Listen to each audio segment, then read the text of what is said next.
Se mi zdi, ena stvar je treba zelo jasno reči, ne, da celotna institucionalna struktura evropske zgradbe na tem ekonomskem področju je v zadnjem desetletju se bistveno spremenila. Smo na nižjem nivoju, vendar jaz ne mislim, da ima torej da imajo gospodarstva evropskih držav slabe temelje.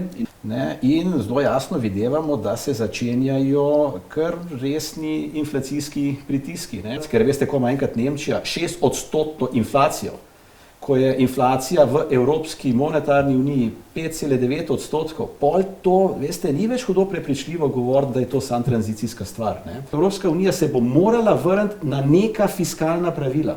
No, jaz na dolg nasploh gledam kot težavo, zaradi tega, ker to je denar, ki ga trošiš, pa ni tvoj, ali ga pa še nisi naredil. Ne? Tako da, ko bi rekli, malo smo še uspavani od tega denarja, ki smo si ga naložili, a ne, in da ta COVID kriza, ne, in te problemi s temi dobavnimi verigami, ne, so zelo jasno pokazali, da bo v tej globalizaciji, ki smo jo poznali recimo zadnjih 30 let, ne, da kle prihaja do resnih sprememb. Ne. Ampak to je tudi obrambno-varnostni problem.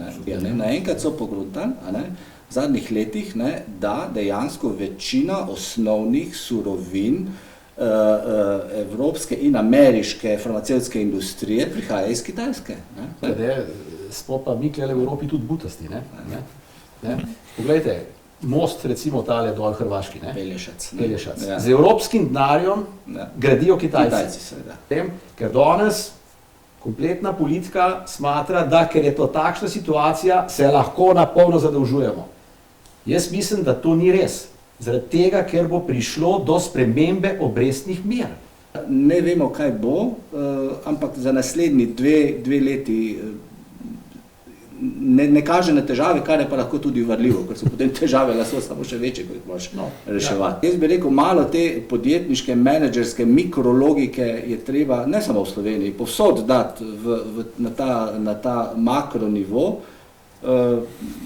pa bi bilo precej lažje.